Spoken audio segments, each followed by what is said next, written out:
전에도 몇 번 말씀드렸던 것 같은데 저 어릴 때 그러니까 한 우리가 70년대, 80년대 때 이 무더운 여름날 어떻게 예배드렸나 하고 기억을 생각해 봤더니 그때는 천정에 선풍기 2대 이렇게 탈탈탈탈 돌아가는 거 있었고 벽에 선풍기 한 2대 그다음에 앞에 이렇게 스탠드 선풍기 세워놓고 이 더운데 창문 활짝 열어놓고 아마 그러고 예배를 드렸던 것 같아요. 전에 우리 장로님 중에 한 분이 그런 말씀을 하더라고요. 사도신경하고 눈 뜨면 앞에 있던 선풍기 방향이 바뀌어져 있고 그래서 장로님 기도하면 몰래 와서 다시 돌려놓으면은 또 목사님 설교 끝나고 기도하고 나면 또 돌려져 있고 선풍기가 막 계속 제 멋대로 방향이 막 바뀌어져 있고 그렇게 예배를 드렸다라는 얘기를 들은 적이 있습니다. 그래도 그때는 불평 한마디 없이 우리가 예배를 드렸던 것 같아요. 그냥 더우면 더운 대로 겨울에 추우면 추운 대로 그냥 이곳에 나와서 하나님 앞에 예배하는 그 자체가 너무 기쁘고 감사해서 예배를 드렸던 것 같은데 왜 요즘은 이상하게 여름에 추워서 불평을 하고 그죠? 겨울에는 더워서 불평을 합니다. 뭔가 이상해요. 여름에 더워서 불평을 하는 게 아니라 추워서 불평을 하고 겨울에는 추워서 불평을 하는 게 아니라 더워서 불평을 합니다. 냉난방이 워낙 잘 돼 있으니까요. 이런 현대 과학 기술이 발전하고 발달하면은 불편할 것이 없고 불평이나 원망이 안 나올 것 같은데 오히려 더 불평하게 되고 원망하게 되는 모습을 보게 됩니다. 우리가 뒤에서 말씀을 드리겠지만 결론적으로 말씀드리고자 하는 게 뭐냐면 오늘 본문을 통해서 말씀드리고자 하는 게 뭐냐면 우리가 고난을 당할 때보다 평안할 때 더 불평을 하게 되더라는 것입니다. 우리가 영적으로 언제 위험하냐 하면은 사망의 음침한 골짜기를 지나갈 때 위험한 것이 아니라 푸른 초장과 쉴만한 물가에 있을 때 오히려 영적으로 더 위험할 수 있다라는 것입니다.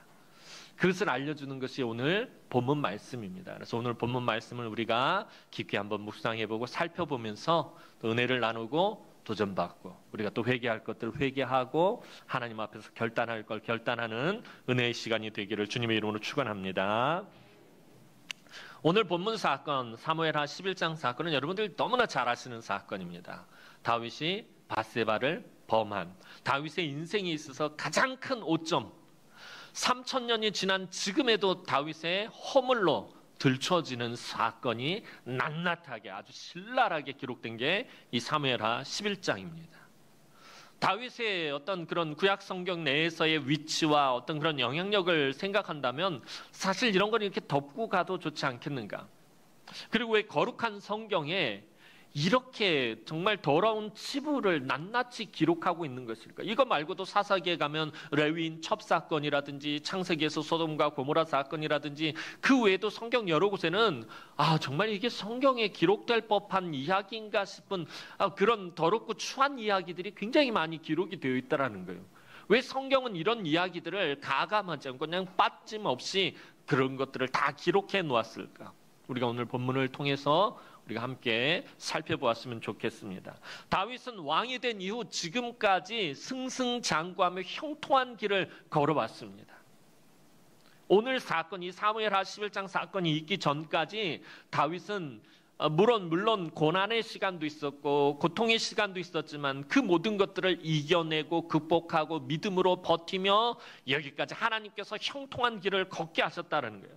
다윗이 어디를 가든지 하나님이 이기게 하셨다라고 성경은 분명히 기록하고 있어요. 그런데 다윗의 스토리는 오늘 본문 사무엘하 11장을 기점으로 해서 모든 것이 완전히 변해버립니다. 이제부터는 다윗이 하나님의 징계를 받고 괴로워하고 고통을 당하는 모습이 그려집니다. 이런 원인이 되는 다윗의 인생에서 가장 큰 실수이자 허물이며 큰 죄악이 바로 오늘 본문의 사건입니다. 다윗은 아버지 이새의 집에서 천덕꾸러기 막내 아들이었습니다. 그래서 늘 아버지의 집에서 가장 하찮은 일인 양떼를 이끌고 들판에서 치는 목동 일을 하는 그저 별 볼 일 없는 그런 인생이었습니다. 그런 별 볼 일 없는 인생을 살아가던 다윗에게 하나님은 엄청난 은혜를 쏟아부어 주셨고요. 사무엘서에 기록된 하나님의 은총을 이 다윗은 거의 독점하다시피 합니다.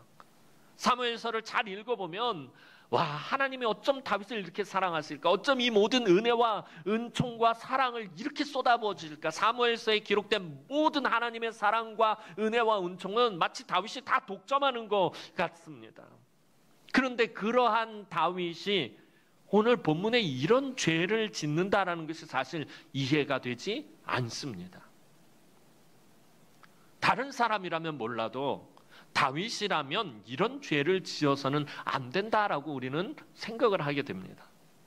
하나님은 다윗을 이스라엘 최고의 용사로 만들어 주셨습니다. 다윗이 역사 속에 등장하는 것도 하나님이 얼마나 드라마 그 연출가로 치자면 정말 굉장한 연출력 있는 연출가라고 하실 수 있어요. 다윗이 처음 역사에 등장하는 그 장면을 하나님 너무나 멋지게 만들어 주셨다라는 것입니다. 처음 등장부터 아주 강렬한 인상을 심어주셨어요. 골리앗과의 싸움을 연출하셨고요. 이스라엘을 큰 위기에서 구원하는 용사로 등장하게 만드셨습니다. 또 사울왕의 군대 장관으로 어디를 가든지 이기게 하셨고요. 지혜롭게 하셔서 모든 일을 탁월하게 인정받게 하셨습니다. 또 다윗에게는 음악의 재능을 주셨어요. 음악적으로 아주 천재와 같은 그런 재능을 주셨고요. 모든 악기를 다 다룰 수 있는 그런 음악적인 재능을 주셨고요. 또 시인의 감성을 주셨습니다. 시편 150편 중에 절반 이상을 다윗이 기록할 정도로. 다윗의 시편을 보면 기가 막힙니다. 시인의 감성까지 허락해 주셨고요. 또 인간적으로 볼 때 다윗에게는 또 아름다운 아내들을 주셨어요. 아름다운 아내를 주신 게 아니라 아내들을 주셨단 말이에요. 그리고 결국에는 통일 이스라엘의 왕이 되게 하셨고요. 부귀와 명성이 극에 달하게 해주셨습니다. 심지어 다윗의 자손이 하나님 나라를 영원히 통치하게 될 것이라는 그런 귀한 다윗의 언약까지 하나님께 받게 됩니다. 이렇게 하나님의 은총을 독점한 다윗은 하나님을 향한 마음도 진실했습니다. 그냥 이런 걸 다 받고 그냥 나가 떨어진 게 아니라 진짜 하나님을 향한 마음이 진실했어요. 그런 다윗을 하나님 너무나도 사랑하셨습니다. 이렇게 위대한 왕이었던 다윗이 그런데 오늘 본문에서 한순간에 그냥 무너져버리고 맙니다. 아무것도 부족한 것이 없고 모자랄 것도 없는 다윗이 왜 이런 죄를 지은 것인지 이해가 되지 않지만 오늘 성경이 우리에게 말하고자 하는 것은 사실 누구라도 다윗이 아니라 누구라도 죄를 범할 수 있다라는 것. 이것이 죄의 본질입니다. 탁월하고 뛰어나고 대단한 사람, 믿음이 아주 좋은 사람, 하나님께 사랑받는 사람, 하나님께 인정받는 사람이라고 해서 죄를 짓지 않는 것 아니다라는 것입니다. 이 땅을 살아가는 동안에 불완전하고 연약하고 죄의 본성이 안에 있는 우리들은 그 누구라도 목사인 저도 마찬가지고 평신도들도 마찬가지고 어린아이들도 마찬가지고 다 죄를 범할 수 있다라는 거예요. 죄의 본질을 가지고 있다라는 것입니다. 그리고 이 다윗의 스토리를 묵상하는 저와 여러분도 예외일 수 없다라는 것입니다. 가나안 땅을 포함한 팔레스타인 지역은 사실 전쟁을 언제 하냐면 주로 봄에 합니다. 오늘 본문 1절 말씀 한번 살펴보도록 하겠습니다. 오늘 본문 1절 말씀 읽어봅니다. 시작.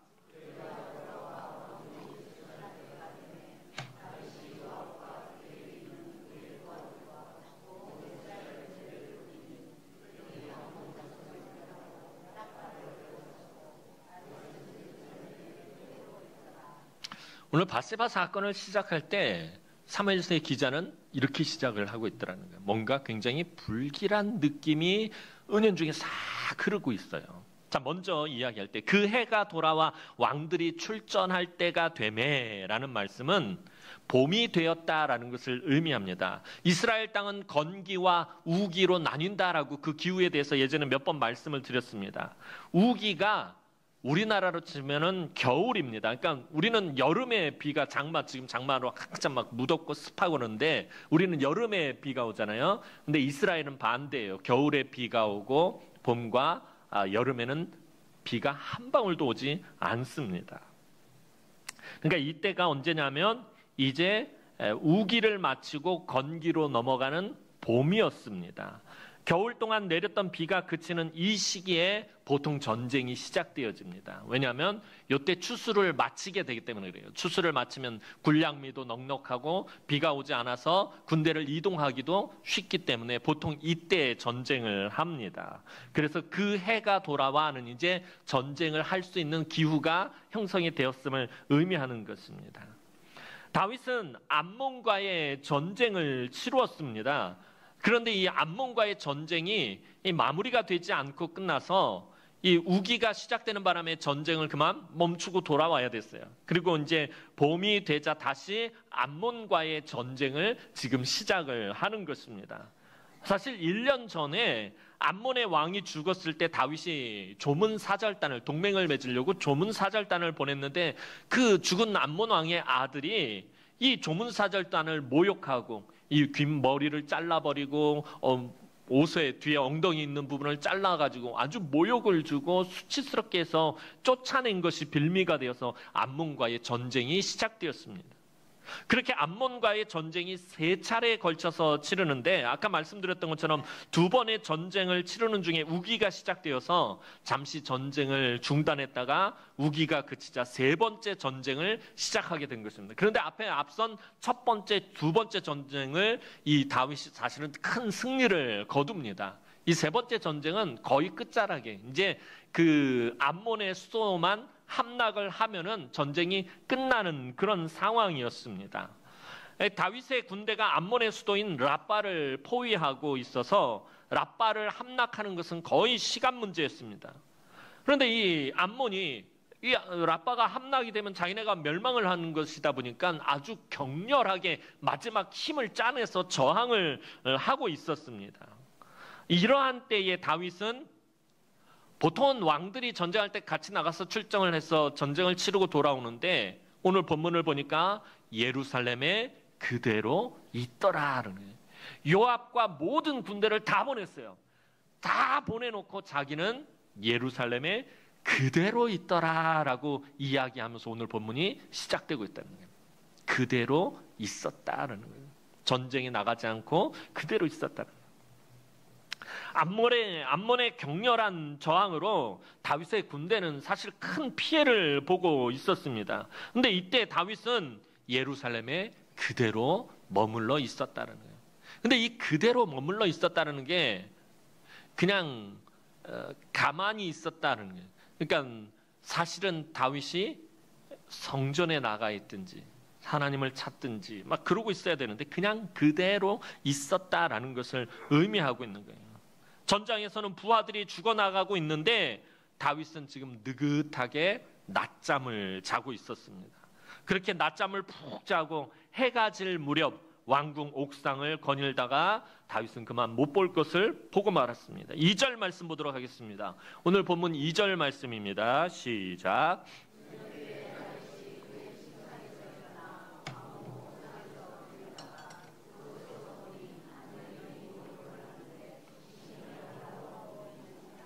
자, 이날 다윗은 여느 때의 다윗과는 좀 다른 모습을 보여줍니다.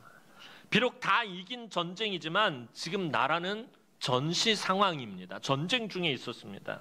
그런데 낮잠을 해가 질 때까지 늘어지게 자고 있었다는 것부터가 무언가 불안한 조짐을 보여주고 있습니다.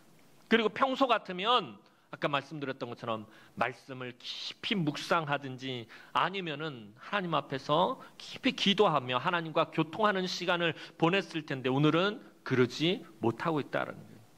게다가 여인이 목욕하는 모습을 계속 지켜보고 있었습니다. 계속 지켜보니까 그 여인이 너무나도 아름답게 보였다라는 거예요. 아름답게 보였다는 거예요. 아름다웠다라고 하지 않고 아름답게 보였다라고 성경은 말하고 있다는 거예요.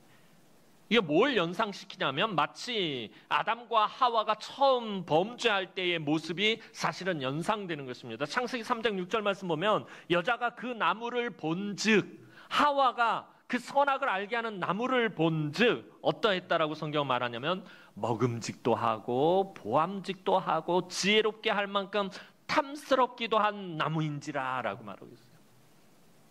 늘 동산 중앙에 있던 그 나무, 아담과 하와가 그 나무를 늘 보아왔어요. 그런데 그날따라 사탄의 꾀임에 넘어가서 이 하와가 다시 주의 깊게 살펴보았더니 본즉 그 나무를 본즉 어떻다는 거예요?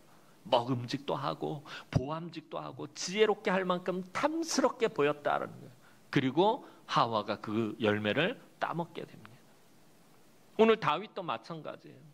오늘 저와 여러분들이 신앙생활할 때 항상 조심해야 되는 것이, 예전에도 말한 이 안목의 정욕, 사도 바울이 말한 것처럼 육신의 정욕과 안목의 정욕과 이생의 자랑, 이 모든 게 다 보는 것에서 시작되는 거예요.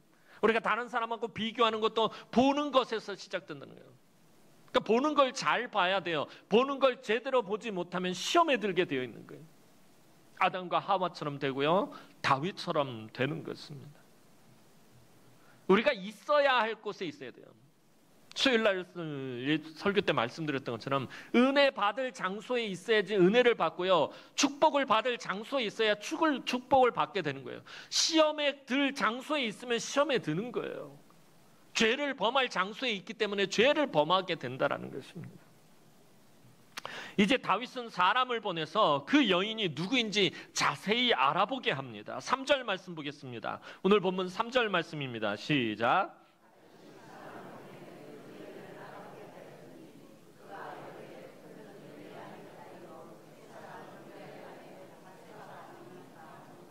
자, 그 여인에 대해서 자세히 뒷조사를 합니다. 알아본 결과 그 여인이 다윗의 충성스러운 30인의 용사에 속하는 우리아의 아내라는 것을 알게 됩니다. 우리아는 지금 어디에 있습니까? 우리아는 지금 암몬과의 전쟁, 랍바성을 에워싸고서 그곳에서 목숨을 걸고 충성스럽게 싸우고 있는 중이었습니다. 다윗의 용사에 대해서 지난번에 몇 주 전에 설교를 했었죠. 다윗이 블레셋과의 전쟁을 하다 목이 너무 말라서 저 베들레헴 성문 곁에 있는 우물물을 누가 나로 마시게 할까 할 때 3인의 용사가 그 블레셋군을 격파하고 가서 물을 떠왔단 말이에요. 그 정도로 다윗에게 목숨을 걸고 충성하는 자들이 이 다윗의 용사들입니다. 지금도 전쟁터에서 목숨을 걸고 다윗을 위해서 지금 싸우고 있습니다. 그 여인이 그런 충성스러운 30인 용사였던 우리아의 아내였다라는 것을 알면서도, 모르고 그런 게 아니에요. 성경은 분명히 알고 있습니다. 그가 조사까지 했어요. 알면서도 그 여인을 왕궁으로 불러들였고 동침했다라는 거예요. 여러분이 잘 아는 것처럼 이후 어떻게 됩니까? 우리아의 아내는 밧세바가 다윗의 아이를 가졌고요. 다윗은 그것을 감추기 위해서 우리아를 불러들여가지고서는 이 아이가 우리아의 아이인 것처럼 마치 그렇게 꾸미려고 막 그러다 그것도 안 되니까 이것을 감추기 위해서 우리아를 가장 치열한 전쟁터로 보내서 죽게 만들어버린 거예요. 우리아가 죽은 후에 밧세바를 후처로 삼아버립니다. 우리는 이 사건을 너무나도 잘 아는 사건이고 수도 없이 들어서 이제는 사실 별로 충격적이지도 않잖아요. 하도 많이 들어서 다윗이 밧세바를 범한 이 사건이 늘 들어왔던 거니 이제는 쇼킹하지도 않아요. 하지만 성경은 정말 경악을 금치 못하고 있는 거예요. 이게. 사무엘하 11장에 낱낱이 기록하고 있는 것은 성경이 이 다윗의 사건에 대해서 아주 너무 경악을 금치 못하고 있다는 거예요. 정말 절대로 그러지 않을 것 같았던 사람이 이런 일을 저질렀다는 것이 더 충격적이다는 거예요. 앞서서 말씀드린 것처럼 다윗은 하나님의 은총을 거의 독점하던 인물이었습니다. 다윗의 왕좌가 영원할 것을 약속받았고요. 신약 성경에서도 예수님의 족보를 다룰 때 사도 마태는 아브라함과 다윗의 자손 예수 그리스도의 계본이라고 시작하고 있다는 거예요. 예수님의 족보에 대해서 말할 때 다윗을 반드시 언급하고 있다는 거예요. 다윗의 자손이란 이 말은 신약 성경뿐만 아니라 이 유대인들에게서는 너무 중요한 말이에요. 다윗의 자손이란 말은 곧 누굴 의미하냐면 메시아를 의미하기 때문에 그래요. 다윗은 그래서 영적으로도 너무나 중요한 위치를 차지하고 있는 사람이에요. 메시아의 조상이 되는 사람이기 때문에. 무엇보다도 충격인 것은 구약에서 보기 드물게 하나님의 영에 감동한 사람이었던 사람이 바로 이 다윗입니다. 그런 다윗이 어떤 죄를 지금 범하고 있는 것입니까? 간음죄와 살인죄를 범하고 있다는 거예요. 다윗의 지금 상황은, 그런데 면밀히 잘 살펴보면요, 다윗의 지금 이 다윗이 처해 있는 상황, 여건, 처지들을 잘 살펴보면요, 사실 이런 죄를 저지를 만한 조건이 없었다라는 거예요. 다윗이 왜 이런 죄를 저질러야 했는지 조건이 갖춰지지 않았다라는 것입니다. 성경학자들은 이때 다윗의 나이가 한 50세쯤으로 잡고 있습니다. 50대라면 그렇게 정욕에 불탈 나이도 아니고요. 충동적으로 행동할 나이도 아닙니다. 무엇 하나 부족한 것이 없고 모자랄 것이 없도록 하나님이 지금 풍족하게 채워주셨고요. 아내가 없는 것도 아니었습니다. 그에게는 아름다운 아내들이 이미 여럿이나 있었고요. 또 그가 마음만 먹으면 품에 품을 수 있는 아름다운 후궁들도 많이 있었다라는 것입니다. 굳이 다윗에게 가장 충성을 다하는, 목숨을 바쳐서 충성을 다하는 우리아의 아내를 탐할 이유가 다윗에게는 눈꽃만큼도 없었다라는 것입니다. 그동안의 다윗의 인격과 성품과 신앙을 보아서는 결코 있어서는 안 될 일이 벌어졌어요. 그렇다고 다윗이 자기의 그 충성스러운 용사들을 무시했느냐? 그러지 않았다라는 거예요. 아까 말씀드렸던 그 3명의 용사가 베들레헴에서 물을 떠왔을 때 이 물은 이들의 피라 그러고서는 그 물을 절대 마시지 않고 하나님 전에 전제로 부어드렸단 말이에요. 다윗이 용사들을 얼마나 아끼고 사랑했는지 모릅니다. 그럼 다윗은 왜 이런 일을 저지른 것이냐는 거예요. 그것은 다윗이 자기 안에 있는 덫에 걸려버렸기 때문에, 자기 안에 덫이 있다는 사실을 잊어버렸다는 거예요. 전에는 이 본문을 묵상하면서 다윗이 전쟁에 출정하지 않고 그냥 게으름을 피웠기 때문이라고 그렇게 생각을 했는데, 지금 제가 50대 중반이 되니까 아무래도 격렬한 전쟁은 좀 무리인 듯 싶습니다.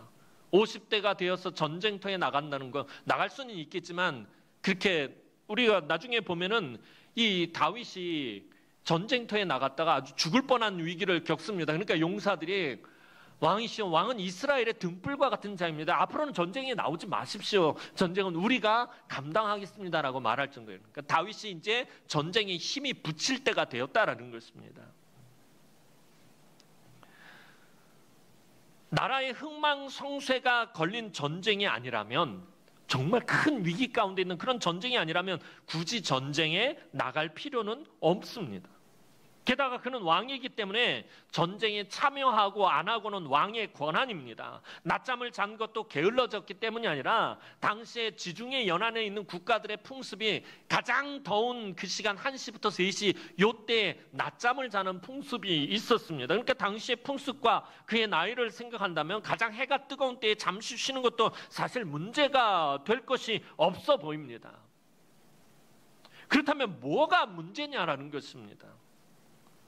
아까 말씀드렸던 것처럼 다윗 안에 다윗을 넘어뜨리는 덫이 있었다는 거예요. 여러분, 사실 저와 여러분들이 신앙생활하다가 시험에 들 때가 있어요. 누군가가 나한테 상처를 주고 누군가 나를 힘들게 하고 괴롭게 해서, 그래서 우리는 원인이 밖에 있다라고 생각을 해요. 우리가 시험에 들 때.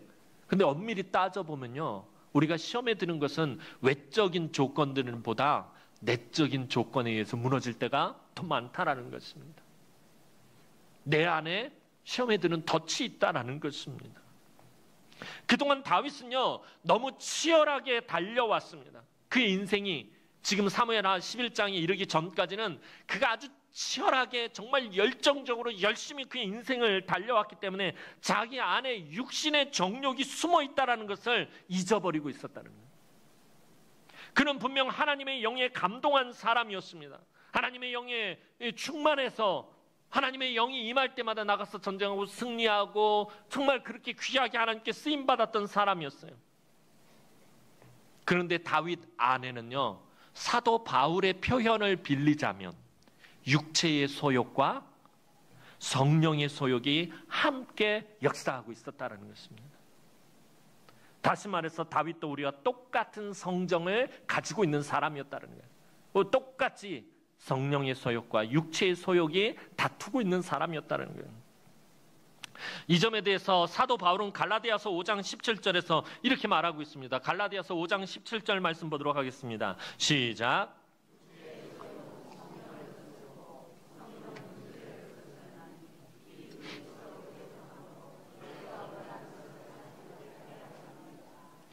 여러분, 우리가 예수 그리스도를 구주로 영접하고 예수를 믿고 하나님의 자녀가 될 때 하나님이 우리에게 주시는 가장 큰 선물은 성령의 부으심입니다. 우리가 예수를 믿을 때 우리 안에 성령이 부어집니다. 그러면서 우리 안에는 두 가지 소욕이 있게 됩니다. 하나는 이전에 나를 다스리던 옛사람의 육체의 소욕과 또 하나는 예수를 믿으면서 부어진 성령의 소욕입니다.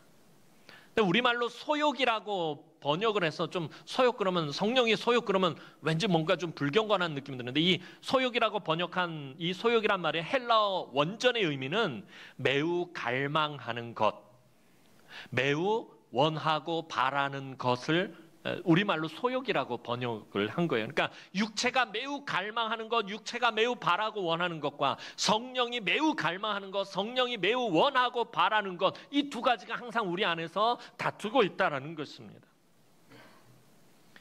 사도 바울은 이 두 가지 소욕이 우리 안에서 아주 팽팽하게 맞서고 있어서 성령이 하고자 하는 일을 육체가 못하게 하고 육체가 하고자 하는 일을 성령이 못하게 한다라고 갈라디아서에서 말씀하고 있습니다.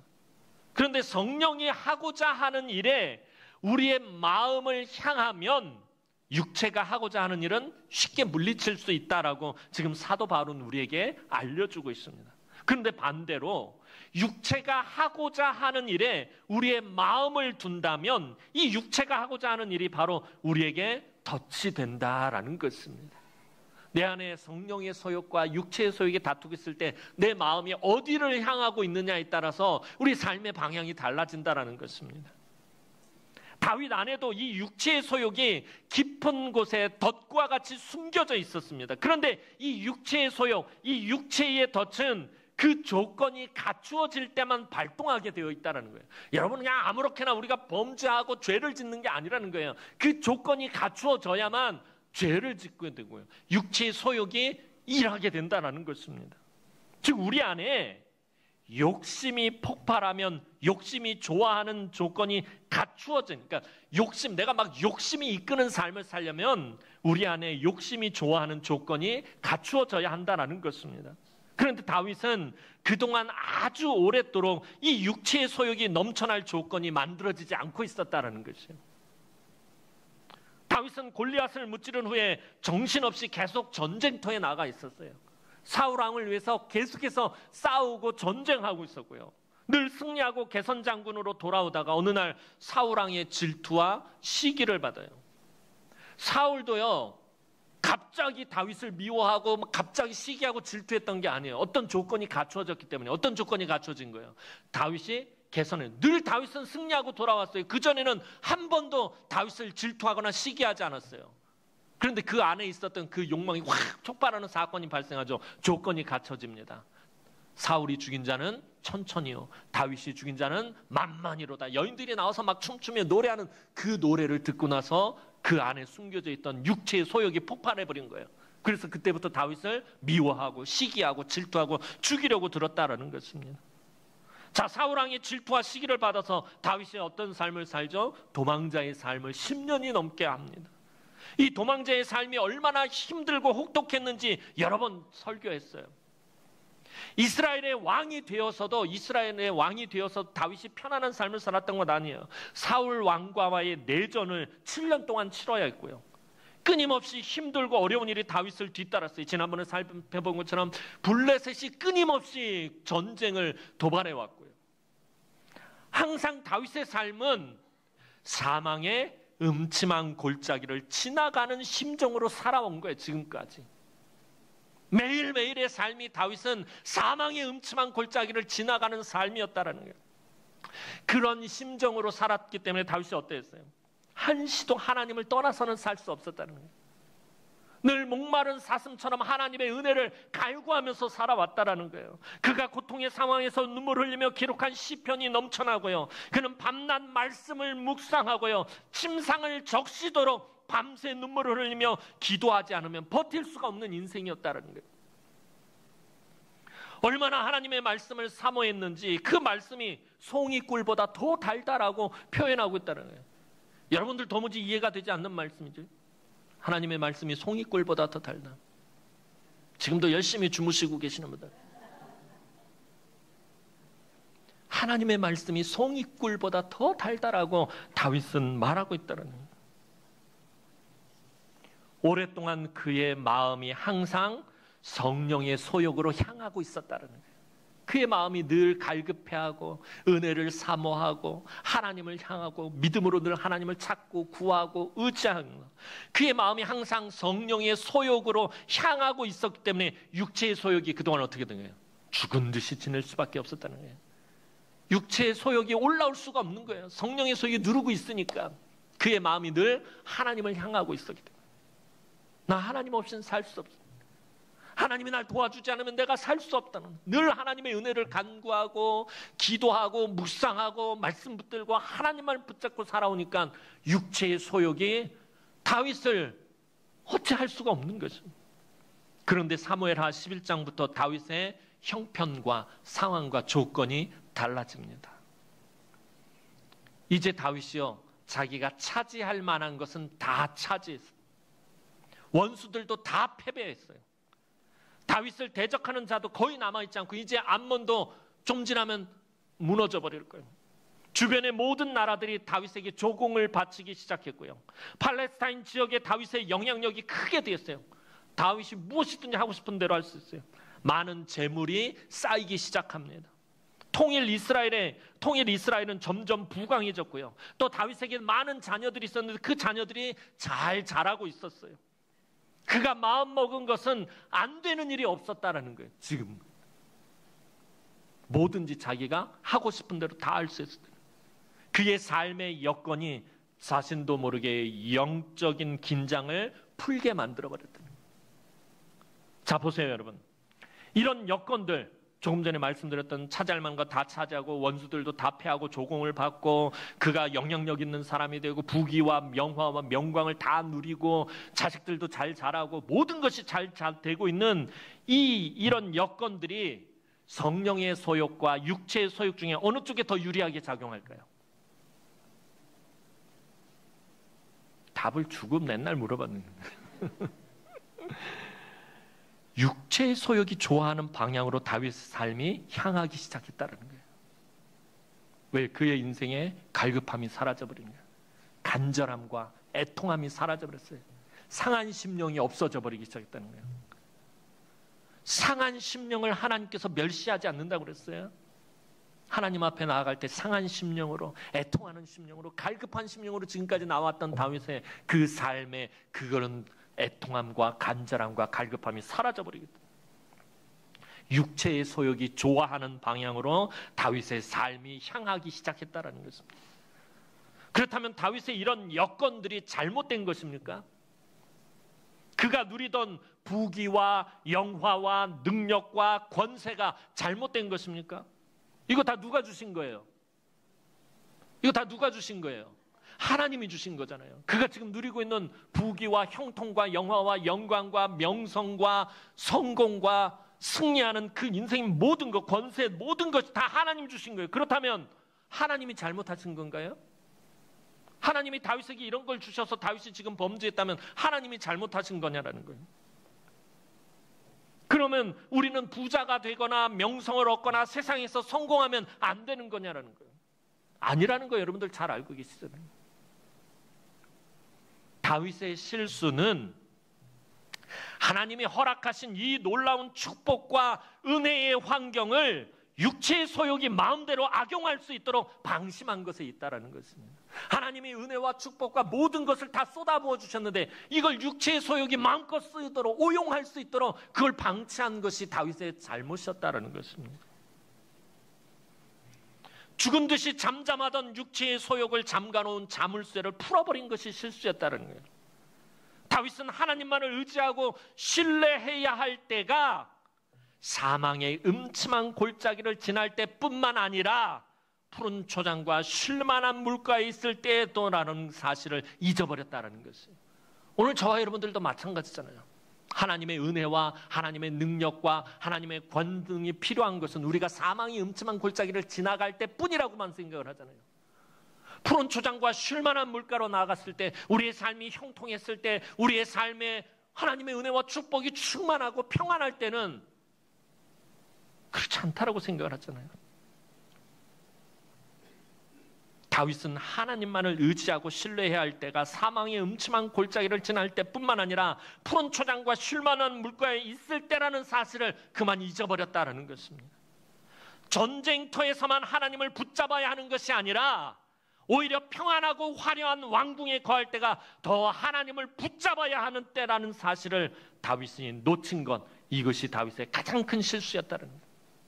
그가 도망자의 삶을 살 때만 하나님을 갈급해하고 갈망하고 소망하는 것이 아니라 그가 평안하고 성공하고 출세하고 승리하는 그 시간에도 여전히 하나님을 붙잡고 여전히 하나님을 신뢰해야 한다는 사실을 잊어버렸다는 거예요. 오늘 다윗의 이런 치부를 왜 성경은 적나라하게 다 기록해 놓은, 낱낱이 빠짐없이 다 기록해 놓은 것입니까? 그것은 다윗이 걸려 넘어진 이 덫이 우리 안에도 있다라는 것을 경고하기 위해서입니다. 우리는 다윗처럼 하나님의 축복과 은혜를 독점하지도 못했어요. 앞에 있는 담임 목사님 저나 여러분들이나 다윗처럼 하나님의 은혜와 복을 독점한 사람들입니까? 아니에요.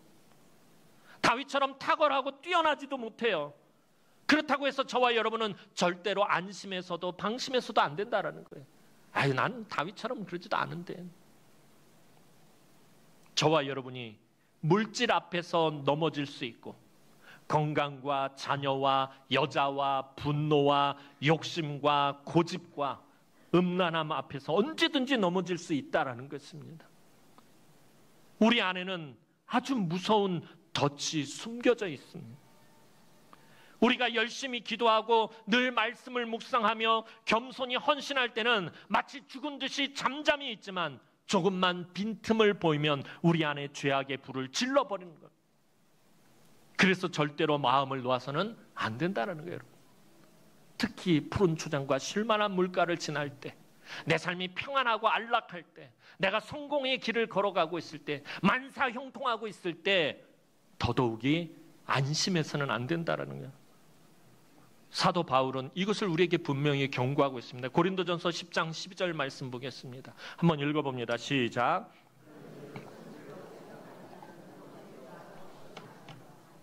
선줄로 생각하는 자는 넘어질까 조심하라. 너희가 형통하고 평안하고 복을 받고 잘 되고 있을 때 넘어질까 조심하라는 거야. 실족하거나 시험에 들까 조심하라는 것입니다. 사도 바울의 이 경고를 우리 늘 기억해야 된다는 것입니다. 오늘 사건에 대한 성경의 평가는 아주 간단합니다. 다윗이 밧세바를 범한 그의 육체의 소욕이 그의 삶이 육체의 소욕을 향한 이 사건에 대한 평가, 맨 마지막에 사무엘하 11장 27절 하반절에 이렇게 기록하고 있습니다. 다 함께 읽어봅니다. 시작. 사무엘하 11장을 이렇게 마무리합니다. 다윗이 행한 그 일이 여호와 보시기에 악하였더라. 악한 일이었다는 거예요. 하나님 보실 때. 그리고 그 어떤 말도 더 이상 기록하지 않습니다. 그냥 하나님 보시기에 악하였다고 끝내버려요. 어떻게 보면 하나님이 이 사건에 대해서 지금 침묵하시는 거예요. 하지만 하나님이 침묵하셨다고 해서 다윗의 행위를 하나님께서 모르셨던 것 아닙니다. 하나님께서 침묵하셨다고 해서 다윗의 행위를 하나님께서 묵인하신 것도 아닙니다. 하나님은 당신이 징계하시기 전에 다윗이 스스로 깨닫고 회개하고 하나님 앞으로 돌아오기를 원하셨기 때문에 침묵하셨던 거예요. 그래서 하나님은 다윗이 회개하고 돌아올 수 있는 기회를 사실은 계속 베풀고 계셨다는 거예요. 하나님은 얼마나 다윗을 사랑하셨는지, 이 엄청난 죄를 저지른 다윗, 간음죄와 살인죄를 한꺼번에 범한 이 다윗이 회개하고 돌아올 기회를 계속해서 제공하고 계셨다는 거예요. 다윗은 회개할 수 있는 기회가 최소한 3번은 있었어요. 본문 그 어디에도, 여러분들 집에 가셔서 사무엘하 11장을 다시 한번 끝까지 잘 묵상해 보시기 바랍니다. 본문 어디에도 다윗이 회개했다는 기록이 없어요. 밧세바와 간음했을 때 그는 하나님의 율법을 어겼음을 고백하며 하나님께 회개해야 했어요. 그런데 아무 일도 없었던 것처럼 밧세바를 돌려보냅니다. 또 밧세바가 임신했다는 사실을 알았을 때 다윗은 회개의 시간이 있었어야 했어요. 그러나 밧세바가 잉태한 아이가 우리 아이의 아이인 것처럼 꾸미는 일에만 열중하고 있었다는 거예요. 얼마나 사악한 모습을 보이는지 몰라요. 여러분, 술 취한 우리아가 술 취하지 않은 다윗보다 더 영성이 뛰어났다라는 거예요. 술 취한 우리아는 하나님 앞에서 실수하지 않는데 술 취하지 않은 다윗은 계속해서 사악한 짓을 벌이고 있다는 거예요. 마지막으로 우리아가 죽었을 때 일평생 다윗에게 목숨을 다해 충성을 다했던 그 충신 우리아가 죽었을 때 그는 양심의 눈을 떴어야 해요. 자기를 위해서 목숨 바쳐서 지금까지 전쟁에서 싸우며 충성을 다 바친 그 우리아가 자기의 간교에 의해서 죽었을 때 양심의 눈을 떴어야 했어요. 바로 그때가 다윗이 회개할 때였다는 거예요. 그런데 다윗은 회개하지 않습니다.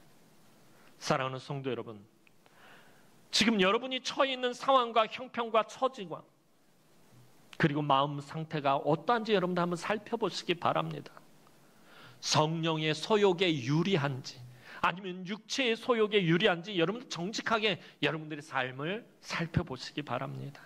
혹시 여러분이 물질 때문에 너무나 힘겨워하고 자녀 때문에 애가 타고 건강 때문에 걱정과 근심이 떠나지 않고 일이 풀리지 않아서 늘 낙심하고 실망하고 있다면 여러분 오히려 감사하시기 바랍니다.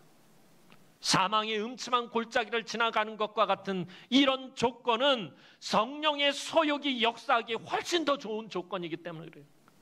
여러분들이 불같은 시험을 만나고 고난이 겹치고 여러분들의 삶에 눈물이 마르지 않는 그 삶의 형편들이 오히려 성령의 소욕이 역사하기 훨씬 더 좋은 삶의 조건들이다라는 것입니다. 삶의 고비고비마다 그 삶의 무게를 온몸으로 느끼며 자기 십자가를 지고 넘어가는 사람이 육체의 소욕에 무너지는 일은 거의 없다라는 것입니다. 위대한 설교자 스펄전 목사님 이런 말을 마지막에 남겼습니다. 가난하고 병들고 어려움이 닥칠 때 우리는 하나님의 은혜가 너무나도 필요하다. 맞는 말이죠. 그럼 고난 가운데 있을 때 여러 가지 힘들고 어려움, 삶의 무게들로 여러분들이 지치고 고단하고 곤고한 삶을 살고 있을 때 하나님의 은혜가 너무나도 필요합니다. 그런데 스펄전 목사님이 이런 말을 한마디 덧붙이십니다. 하지만 부요하고 건강하며 평안할 때 우리에게는 은혜 위에 은혜가 필요하다. 여러분 사망의 음침한 골짜기를 지나갈 때 하나님의 은혜가 필요합니다. 그러나 푸른 초장과 쉴만한 물가에 있을 때는 은혜 위에 은혜가 필요하다라는 것입니다. 우리가 사망의 음침한 골짜기를 지나갈 때 당연히 하나님 은혜 없이는 살 수 없어요. 늘 말씀드리잖아요. 저와 여러분들은 은혜 없이는 살 수 없는 사람들입니다. 그러나 푸른 초장과 쉴만한 물가를 지나갈 때 하나님이 우리에게 축복해 주실 때 우리를 위로해 주시고 은혜에게 은혜와 평강을 부어주실 때 이 푸른 초장과 쉴만한 물가를 지나갈 때는 갑절, 세갑절, 열갑절의 은혜를 받지 않으면 안 된다라는 것입니다. 이제 예배를 마치고 돌아가며 여러분의 삶을 정직하게 돌아보시기 바랍니다. 하나님 보시기에 내 모습과 내 삶은 어떠한지 여러분 정직하게 살피시고 회개할 것은 회개하시고 겸손히 하나님만 찾고 구하고 의지하시기 바랍니다. 그래서 내 안에 있는 덫에 넘어지지 않도록 이 육체의 소욕에 걸려서 넘어지지 않도록 늘 깨어서 말씀과 기도로 경건한 삶을 살아가며 성령의 소욕이 이끄시는 복된 은혜의 삶을 누리시는 사랑하는 주의 귀한 우리 남흥의 성도들이 되기를 주님의 이름으로 축원합니다. 기도드리겠습니다. 사랑과 은혜가 많으신 아버지 하나님, 은혜와 사랑을 진심으로 감사를 드립니다. 오늘도 주 앞에 나와 예배하는 우리 성도들을 하나님 긍휼히 여겨주시고 늘 그 안에 성령의 소욕이 충만한 삶을 살아갈 수 있도록 도우시며 하나님 사망의 음침한 골짜기를 지나갈 때 하나님의 은혜를 부어주시고 푸른 초장과 쉴만한 물가에 있을 때 하나님 은혜 위에 은혜를 더하여 주셔서 늘 하나님을 믿음으로 찾고 구하고 의지하며 나아가는 우리 믿음의 남흥의 모든 성도들이 되어질 수 있도록 하나님 축복하여 주시옵소서. 감사를 드렸고 예수님의 이름으로 기도하옵나이다. 아멘.